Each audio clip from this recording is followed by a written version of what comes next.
Okay, guys, we're going to try this again because the first time it did not record with my webcam. So we'll try it again. The microphone sounded bad too last time and it didn't pick up the mic.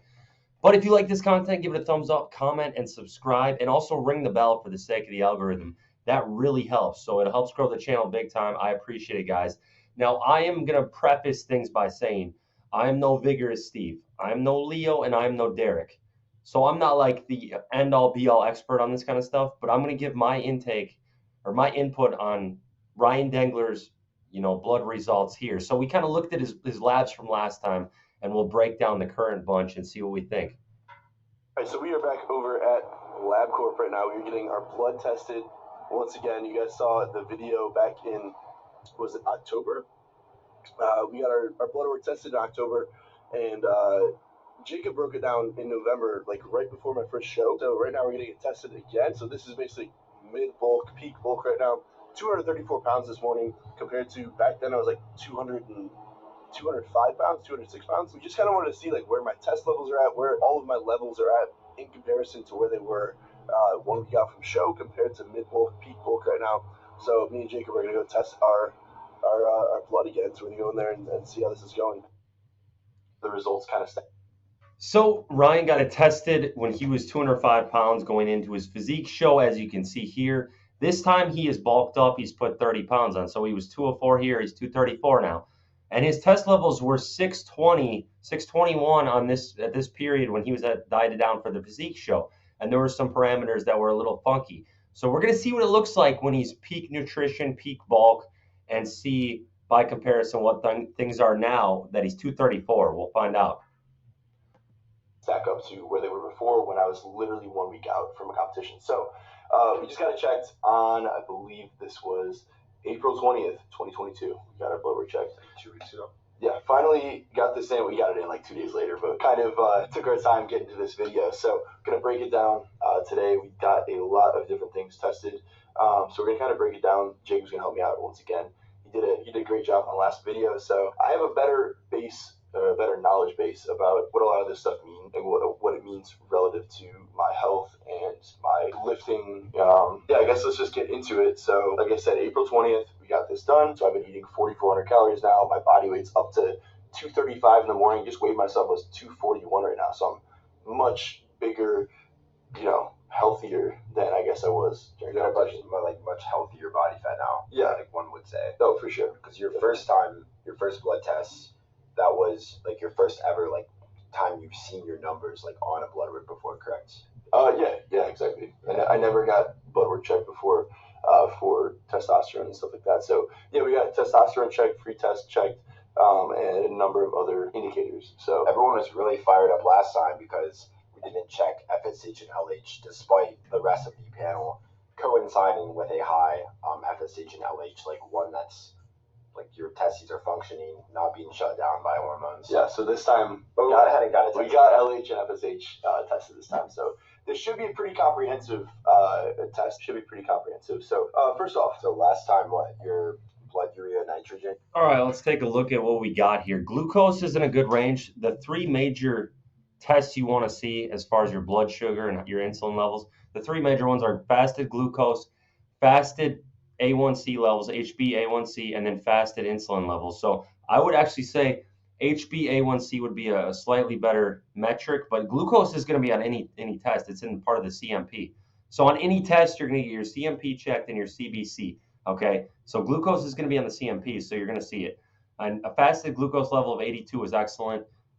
74 before, that's because he was dieted down for his show, so he's probably even more insulin sensitive. Fasted insulin level would be a good thing to check here because that's probably going to be the best metric in my opinion. And that will, you want that to be in the single digits. So ideally, you're going to want fasted insulin to be in the single digits. And I would say optimal would be 4 to 5. So 4 to 5, as low as that level, would be optimal. And if you're not eating sugar, you should be able to get it down.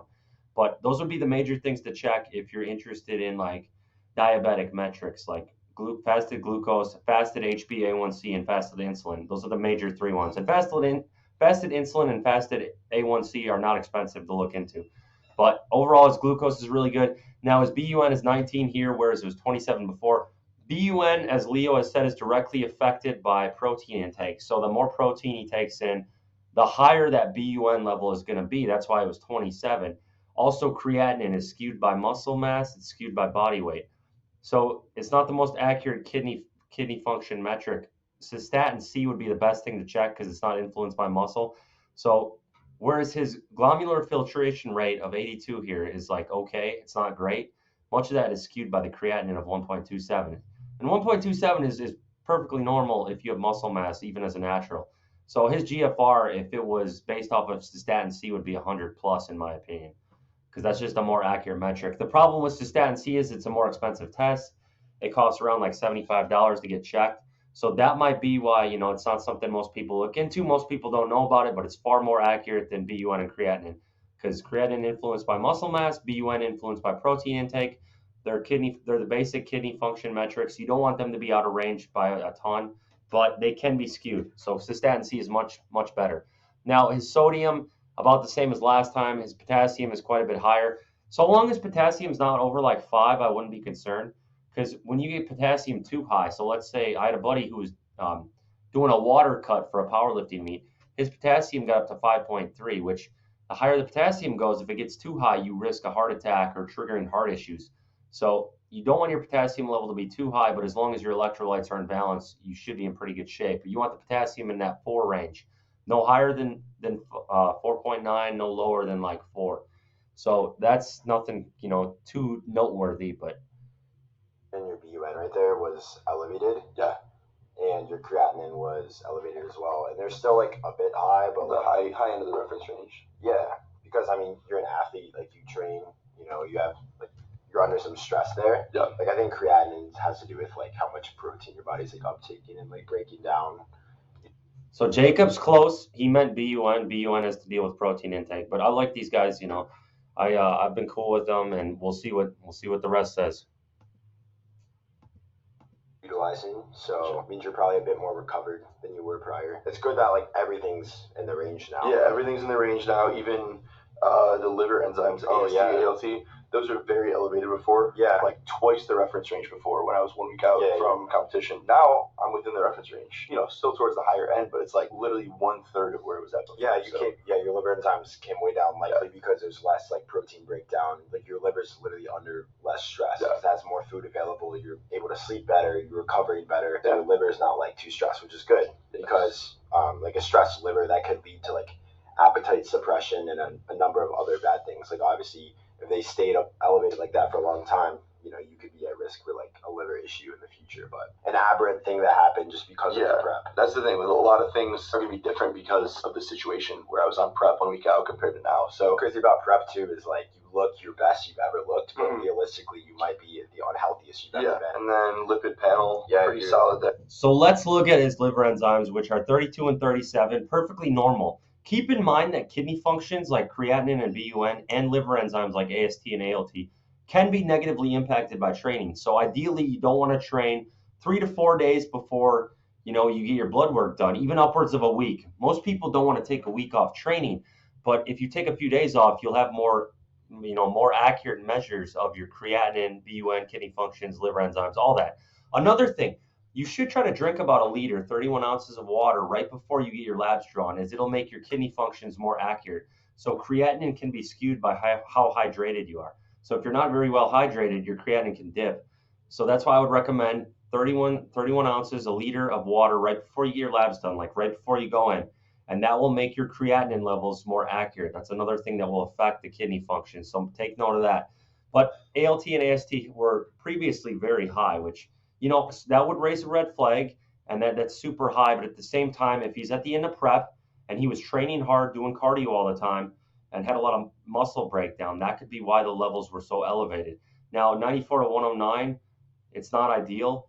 What I typically would see, if someone was like an alcoholic, I'd see those liver enzymes at 150, 200, even 300. So it's not at a level where it's like cirrhosis or anything of the liver. That would be like, 400, 500, ALT and AST levels. So you still don't want them high. I'd say you want them below 40, both of them, ideally in the 20s. Most people aren't going to get them below 20 with training. If you're training, they're going to be slightly elevated. They're going to be in the 20, 30 range. But that's not too bad. That's normal due to training. but they were pretty high last time. But again, we could factor in that he was in the end of prep. He was dieted down. He was doing cardio and training all the time, and that can have an effect. Now, as far as the cholesterol levels, let me dip right into it. The guy has tremendous genetics as far as cholesterol. His triglycerides, HDL, and LDL are all pretty good. Now, as you've heard, Leo's talked about this, LDL is much more important than HDL. So a 40 HDL, I'm not too concerned about, given that his LDL is 70. He's got a very low LDL, 74 on the last one, 70 on this one. That's just good genetics. That's not even diet related. That's good genetics. If you have an LDL that low without having to supplement with a statin or ezetimibe or anything like that. So he's got good genetics here. I'd say ideally you'd have a ratio of 1 to 1 to 1 between your triglycerides, your HDL, and your LDL. So he's got a 47 triglycerides, very low. Fish oil can bring down your triglycerides. That's one thing I would recommend if they're elevated for anyone. And then the HDL of 40, it could be a little higher, but I'm not too concerned about that since the LDL is so low, and that's much more important. But maybe ideally he'd be at like a 50 triglycerides, 50 HDL, and 50 LDL. But again, anything below 70 with LDL, you definitely want to be below 100. Optimally, you want to be about 70 or less. So very good stuff as far as his lipids are concerned. That means his heart is probably functioning pretty well here. And it's hard. That's not going to tell the whole story, I should say, as far as his heart health. There's a lot more to look into. So I really shouldn't say that, but I just mean his genetic predisposition for building up plaque and such is pretty good. But there's a lot more he could look into as far as heart health, kind of like what Larry Wheels did with the tests you can pay for. So they're obviously much more expensive. Let's go on here, though. There. I mean, you seem to have a genetically low HDL. You have like a 40, which isn't that optimal. Right. But if you were like ripping testosterone, you were like pitting yourself with tests, you would likely have an even lower HDL. It's like really, really hard to keep. Test won't lower HDL that much. Anabolic steroids will. So if he was on anabolic steroids, which he's not, just based off of this, like he's not at this point in time. There's no way. So I know some people are skeptical given the high test levels and his physique. But there's no way he's on anabolic steroids here because his HDL would be cut in half. It'd be below 20. His LDL would be significantly higher. Testosterone could have some effect on it, but not a tremendous effect. Pure HDL and like the optimal reference range because like for whatever reason injecting testosterone just brings that. It would be much higher. If it was... No, HDL would be low, which is really bad for your heart. Gotcha. Your TSH 2.7, I would say you would want that to be a little bit lower, but you're not like up near 4. 2.7 isn't great. I'd say an optimal TSH would be like 1.5. You don't want it too low and you don't want it too high. So I have a little bit of hypothyroidism. Mine's around 3.5 usually. One thing I started doing naturally, I'm not a doctor. I'm not saying to do this. This is my experience just purely for, entertainment purposes.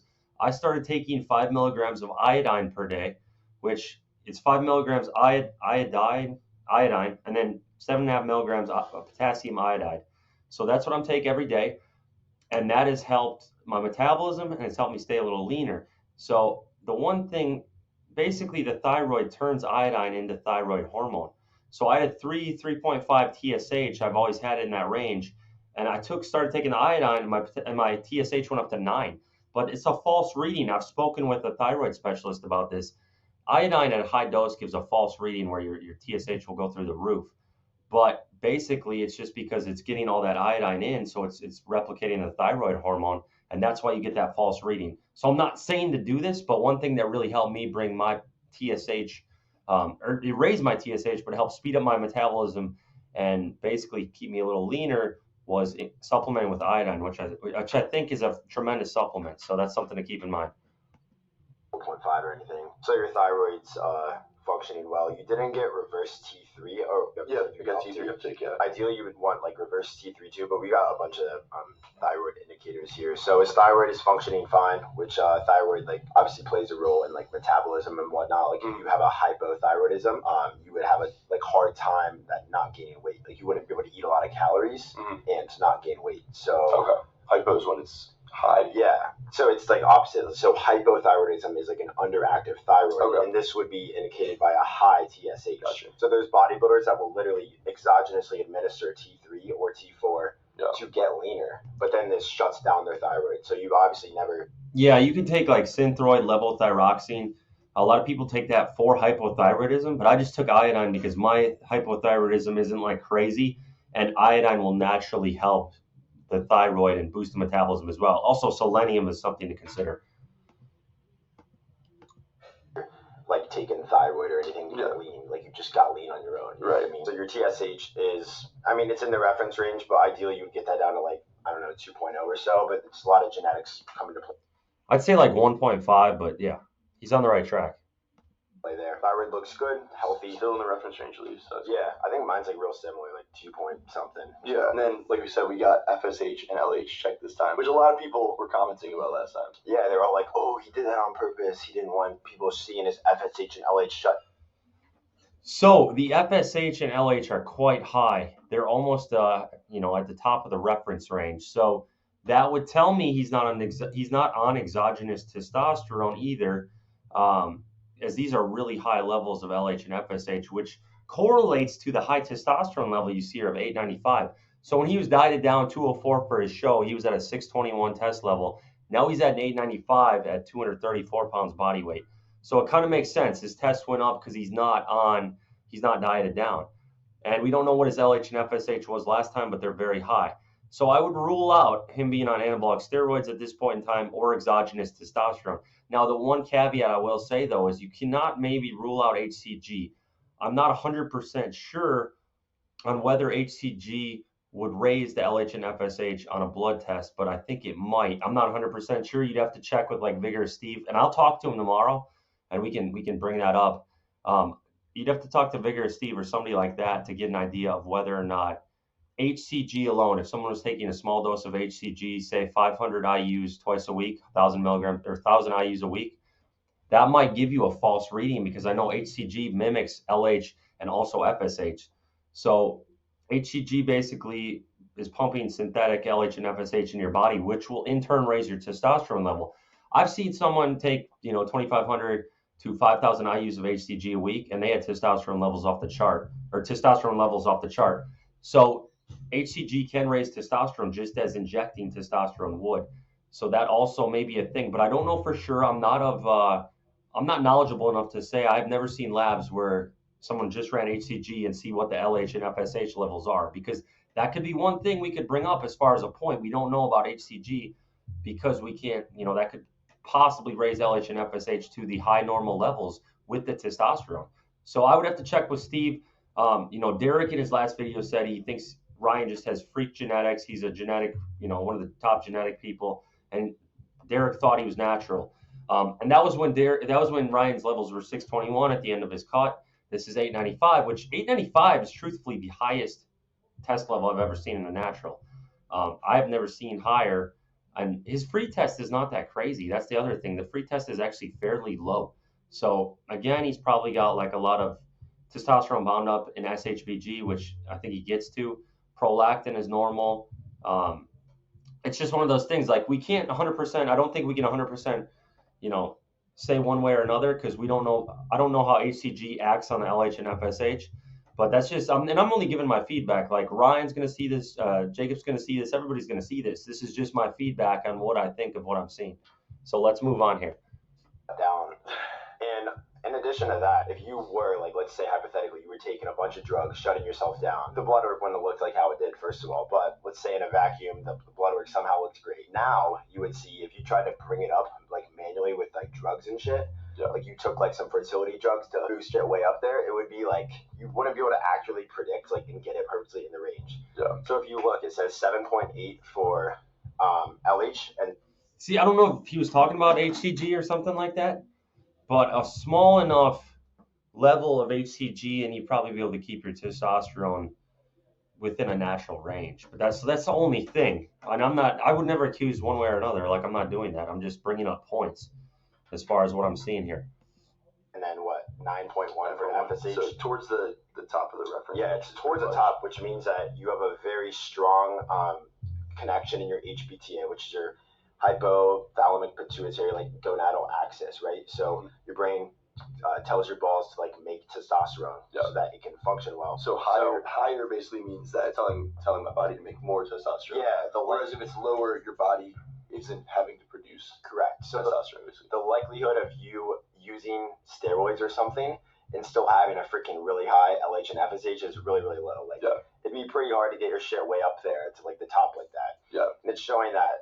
If you were taking something, where would it likely be? I mean, like Pete Rubish, he came completely off steroids, and he got his blood work done like I think 4 weeks afterwards. And his LH and FSH were like literally 0.1 or like undetectable. Like they were so low that they weren't even like on the freaking sheet. Like the test that they had to like detect it wasn't even detecting it. So you're administering it out.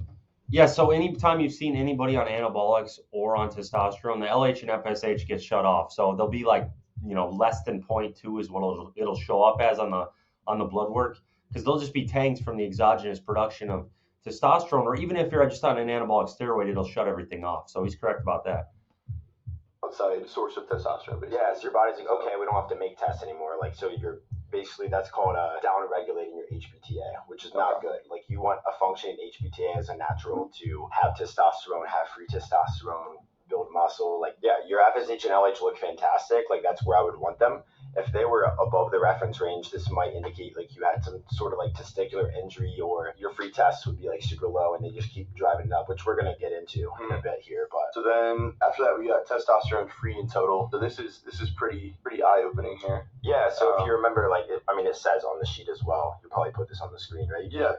So last time testosterone was 621, it says right here. Which I thought was really high. Which was pretty high, especially, I think, on prep being at 620, because last time you were at like 300 something, right? Yeah, and I wasn't even like on prep. I was just holding myself pretty lean, and I was like 360 or whatever. Like, so at the end of my prep, I was like 270. Like, that was pretty low, and I felt like shit. Right. I don't know how you felt at the end of your prep. Yeah, I mean, I think I still felt pretty good. You know what I mean? Realistically. Yeah, you felt all right. 1 week out, it's like you can only feel so good. But I thought I personally felt pretty good. You're bringing my show. I didn't feel awful. You know what I mean? Yeah. And I think a lot of that has to do with like how steep of a deficit you go into, how lean you get, the entire length of like your contest prep. You seem to have those things like pretty in check. And maybe if you waited like 2, 3, 4 more weeks, you would see that testosterone number decrease even further, because your body's just in a mode like, hey, we don't have the resources available to be a functioning like reproductive human right now. I mean, it's good that you still felt good at the end of your prep. That's good on your coach. You know what I mean? You're not like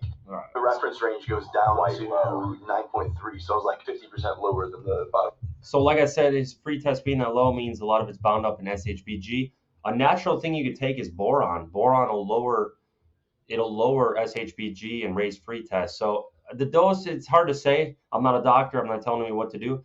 But I would say like 10 milligrams would be a good dose. And I've gone upwards of 30 milligrams with boron, elemental boron, and that'll drive down SHBG. Because I think ideally, you'd want your free test to be 20 plus. And if his total testosterone is this high, ideally he'd want that free test to correlate with that and be 25, 30. But it's low, so there's a lot of SHBG likely. Out of the reference range. Yeah, so you were like down there. You did not have a lot of testosterone available to fulfill the functions that it really needs to. With the total coming up to freaking 8, a lot of muscle, there's 2 things that come into that fact. The amount of testosterone you have, and then your androgen receptor density. So there's people, like, let's say I was just way bigger than Ryan or something, and I had like a 600 something testosterone, but I was just massive. I might have a lot of androgen receptor density, because at the end of the day, you have tests and you have androgen receptors, and like that's ultimately what like builds muscle along with. So he's talking about androgen receptor density, which is mainly like correlated in the traps, shoulders, delts, all that area, the upper body. Now, one thing that people take they say has an effect on this is L-carnitine, and especially injectable L-carnitine. A lot of guys on cycle take L-carnitine, injectable L-carnitine, to try to increase their androgen receptor density. So that's something I've seen. I don't know how well it actually works. I've never tried it myself, but I have seen that before many times. Like protein metabolism and things, you have a very high, probably a good amount of naturals that have above 1,000, I would say. Yeah. I don't know. Well, he said he thinks so. Jacob said he thinks there's a lot of naturals who are above 1,000. Honestly, I'm not hating. I just have never seen that. So I've heard about outliers out there. If any of you have been natural and tested above 1,000, I want to know. Like, comment, because I'm not saying it's not a thing, but I'm sure that's super elite and very rare. Because this alone, the 895 is the highest natural testosterone level I have ever seen.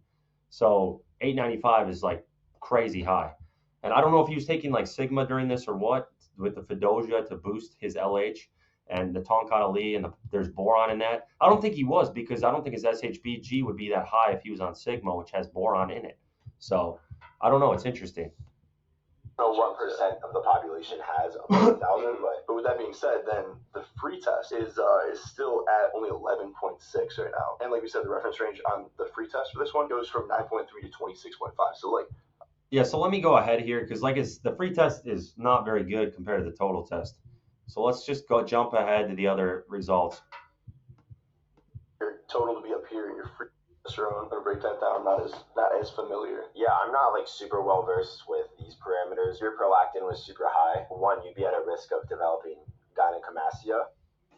Let's look at this. So progesterone, honestly, 0.7 isn't that high. Like, as long as it's below 1, it's not that high, for a male. It's more progesterone and prolactin are more like female hormones. You're going to see them much higher in females and women. So that's nothing too crazy to worry about. The SHBG is quite high, which we predicted given the free test levels. So if SHBG is high, free test is going to be low. They're inversely proportional. So if you get that SHBG down to what I would say ideally would be like 15, where you're not completely crushing it as Derek has talked about, but it's low enough that your free test is circulating. You have circulating testosterone. It's freed up. So that'd be one thing. That's where boron comes in, like I was saying.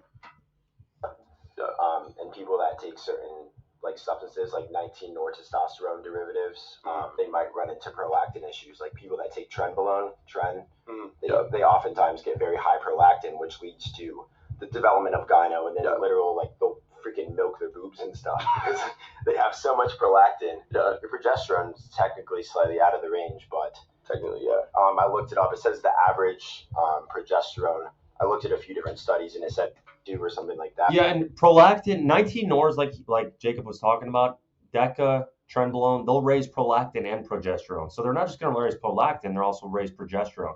So 19 nors will elevate those significantly, which we would see prolactin 20 plus, and progesterone, I don't know how high exactly it would be higher than this, but 19 nors do raise those. Potentially even lower, just because progesterone is produced in the test. Do last time. Yeah, there's a bunch of these panels that we got that like we didn't do last time, so we're trying to make this a little bit more complete of a picture here. So SHBG, I've become a little bit more well versed on this as well, but mine 54.2, where the reference range literally goes from 16 to 55.9. I'm literally at the very top of the reference range that LabCorp gives. I think that pretty much goes hand in hand with like where my free test is at compared to my total test. My SHBG is very high because it's bound up a lot of that testosterone already, which is why I don't have a lot of free tests available basically. Because SHBG is so high. Yeah, so sex hormone binding globulin, it's literally binding up a lot of your sex hormones, testosterone. That's supposed to be free flowing through your body to facilitate functions.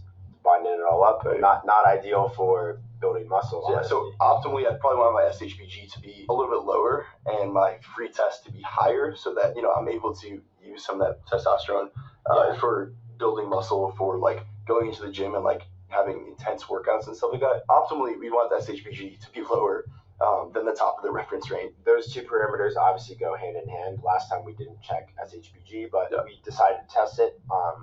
Now that we saw his free was very low. Free test is a little bit too low. I mean, a lot too low, lower than I would like. But the total test is much higher than I even expected, to be honest. So I'm super happy with that. And everything else is looking pretty good, right along those lines. Everything we've been talking about. All the other indicators seem to all kind of line up. The FSH, LH pretty much line up with the rest of the blood work, which is good, really good to see. So basically you have a shit ton of tests, you just got to free some of it up so you can actually like use it to build some muscle here. Exactly. For your goals. Like, and I think sometimes, honestly, literally, I think overtraining could be like a big factor with like my free test being kind of lower and stuff like that.